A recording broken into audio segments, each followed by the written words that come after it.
At 2:31 in the morning, most of the city is asleep. Lights are off, roads are quiet, the silence feels total. But somewhere inside that silence, a room is fully awake. It has been awake every hour of every day for decades. This is an emergency dispatch operations center, not the call you make, the infrastructure behind the call. Every call routed, every unit positioned, every second logged. The system does not pause. It does not reset at midnight. It simply continues. To understand how this room functions, you have to understand what it is not. It is not a call center. It is not a monitoring station. It is a coordination engine. The building itself is deliberately inconspicuous. No large signs, no visible emergency vehicles parked outside. That is intentional. Inside, the physical layout follows a strict logic. Telecommunicators at the front line, supervisors positioned with sight lines across the entire floor. Nothing accidental about the arrangement. The first thing a new dispatcher learns is not how to answer a call. It is how to listen, how to separate signal from noise within seconds. Every call arrives with fragments, a voice, a background sound, a location that may or may not be accurate. The telecommunicator assembles a picture in real time. The CAD system, computer-aided dispatch, is the nervous system of the room. It tracks every active unit, every open incident, every second of response time. A single dispatcher may manage dozens of open incidents simultaneously, not sequentially, simultaneously, each one at a different stage of resolution. Time here is not abstract. It is measured. A 30-second delay in dispatch can alter outcomes. The system is designed with this knowledge embedded into every protocol. There are 3 primary disciplines operating in most centers: call taking, dispatch, and supervision. Each has a distinct function. Together, they form a closed loop. The call taker's role ends the moment information is passed. The dispatcher's role begins the moment a unit is needed. The supervisor watches for gaps. What you will rarely hear in this room is urgency in voice. That is trained out. The calmer the dispatcher, the calmer the caller. The calmer the caller, the more usable the information. Training for this role takes months, not days. The scenarios used in training are drawn from real incidents, with identifying details removed, but the operational complexity preserved. There is a phrase used inside many centers: controlled chaos. The calls arrive without pattern. The system imposes pattern on them. On a typical night in an urban center, a shift team will process hundreds of calls, some resolved in under a minute, some that will remain active for hours. Behind the dispatcher's screen, units are represented by symbols. An ambulance crew, 2 people, a vehicle, equipment, reduced to an icon on a grid. That crew does not know they are being tracked with that precision, but the precision is what makes the system work. It is what allows a second unit to be deployed before the first one arrives. Radio communication in dispatch is not casual. Every transmission follows a structure. Unit number, location, action. Every unnecessary word is a second someone else is waiting. The room operates on what dispatchers call a zone mentality. Each dispatcher owns their geography. A crisis in one zone does not spill unchecked into another. Containment is structural. But zones can be overridden. On mass casualty nights, multi-vehicle accidents, structural collapses, large-scale emergencies, the zones merge. Everyone answers to the supervisor. The supervisor, in these moments, is a different kind of operator. Not answering calls, not tracking units, watching the whole, identifying where the system is about to strain. There is a room within the room that most people do not know exists, the quality assurance suite, where every recorded call is available for review, where patterns become visible. QA analysts listen not to catch errors. They listen to build systems that prevent errors. The difference matters. One is accountability. The other is improvement. Now consider the physical infrastructure beneath the room, the servers that store every call, the redundant network connections, the uninterruptible power supply banks that ensure the lights never go out. These centers are required to maintain secondary power systems.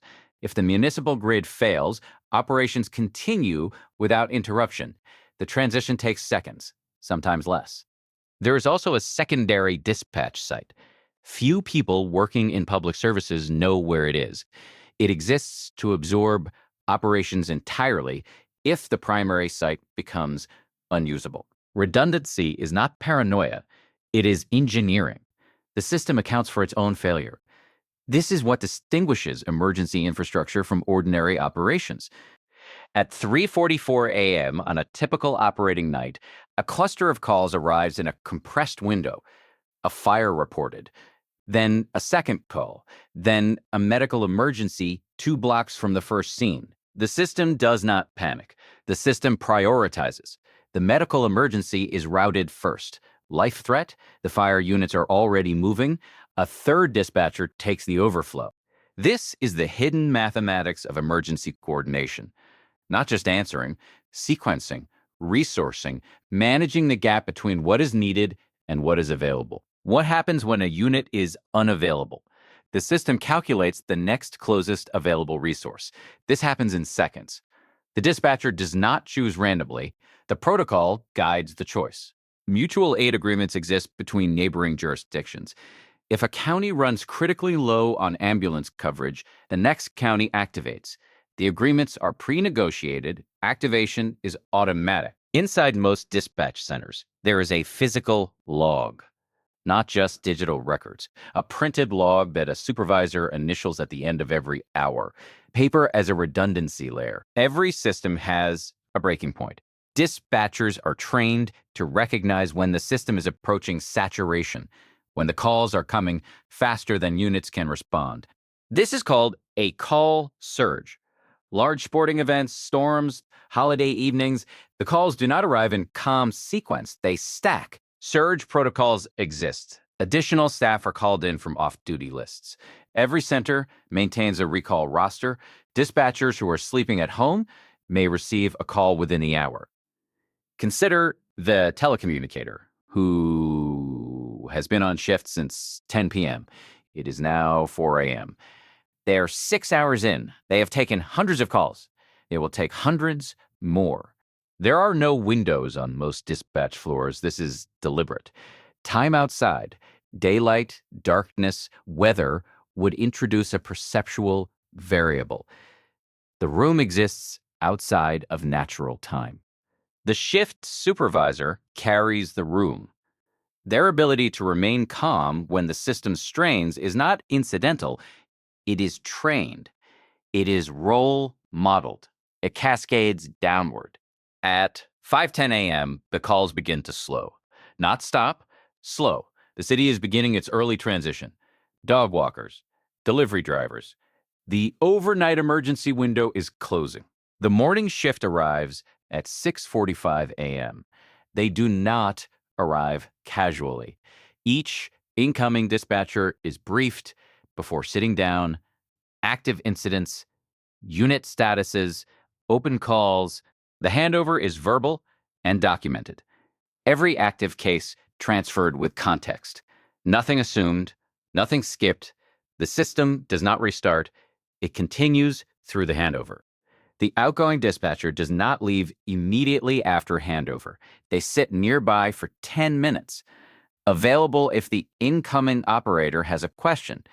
This overlap is standard. It is not wasted time. By 7 a.m., the outgoing shift files out through a side corridor, not the main entrance, not visible to incoming administration staff, a quiet exit through operational infrastructure. Behind them, the room continues. The screens do not dim, the phones do not fall silent. The room absorbs one shift and continues with the next. The people who build careers in dispatch share a common trait: not adrenaline, not urgency, steadiness, the ability to perform at a consistent level regardless of what the call contains. Many dispatchers describe the work as invisible in a specific way, not unimportant. but operating beneath the threshold of public awareness. The public calls when they need the system, otherwise the room does not exist in their minds. The emotional weight carried in dispatch is rarely discussed publicly. The calls that stay, the outcomes that are never confirmed to the dispatcher who routed the response. Most centers now provide structured psychological support programs, peer support teams, mandatory debriefs after critical incidents, the recognition that the human element is also a system requiring maintenance. Technology inside these centers has shifted significantly over the past 2 decades. The transition from analog radio to digital, from paper logs to CAD, from static maps to live GPS tracking. On G91, Next Generation 91, represents the next architectural shift, the ability to receive not just calls, but texts, images, video from callers at the scene. The data volume increases substantially, but technology has not changed the core requirement. A human being must interpret the incoming data, must assess, must decide. The system augments judgment, it does not replace it. There is a physical fatigue unique to this role, not from movement, from stillness under sustained cognitive load, the body that does not move while the mind processes continuously for 12 hours. These centers exist at the intersection of technology, protocol, and human capacity. Remove any one element, and the system degrades. The triangle is not optional. There are dispatchers who have worked these floors for 15, 20, 25 years. They have seen systems fail. They have seen new systems introduced. They have absorbed both. The system's greatest test is not a single catastrophic event. It is the sustained, unbroken operation across years and years of daily emergency management. No gaps, no closures. Outside the building, an ambulance returns to station after a call. The crew does not know which dispatcher routed them. The dispatcher does not know the outcome. The loop closes invisibly. In a large metropolitan center, the operations floor never fully quiets. There is no dead hour. The variation is between busy and very busy. The baseline never reaches silence. Communication centers also serve as the coordination point for mutual aid between different emergency services. Fire, police, and emergency medical services do not automatically operate as one. The dispatcher is often the bridge. Major incidents trigger a formal incident command structure. The dispatch center becomes part of a larger operational hierarchy. Information flows outward from the room. Decisions flow back inward. When the incident closes, the center does not debrief publicly. There is an internal after-action review. What worked, what delayed, what the protocol missed. The system learns quietly. The building maintenance of a dispatch center follows specialized protocols. Power systems tested monthly, backup communications verified weekly, server redundancy checked continuously. The building itself requires operational management. There are people who have spent careers inside these walls who the public will never know by name. They have routed help to strangers during the worst moments of those strangers' lives without recognition, without visibility. The frequency that gives this room its name is not a radio frequency. It is the frequency of human emergency, the constant, unbroken rate at which people reach for help and find it answered. Outside, the city is waking. Coffee shops opening, commuter traffic building, school buses making first runs, the ordinary morning machinery activating. The dispatchers on the morning shift will manage their hours the same way the night shift managed theirs, systematically, calmly, call by call. The rhythm does not change with the sun. This is what continuity looks like from the inside, not a dramatic transition, a quiet handoff, the system absorbing time and continuing. When you call for help, you hear a voice. The voice is connected to a workstation. The workstation is connected to a system. The system is connected to a room that never closes. Most people will live their entire lives without seeing what this room looks like. Most will use it at least once. The gap between experience and awareness is the room itself. Inside the room, Nothing changes with that observation. A call comes in. A dispatcher answers. The system routes the response. The city continues. The invisible frequency transmits every second across every city. Inside buildings you drive past without slowing. Inside rooms you will likely never enter.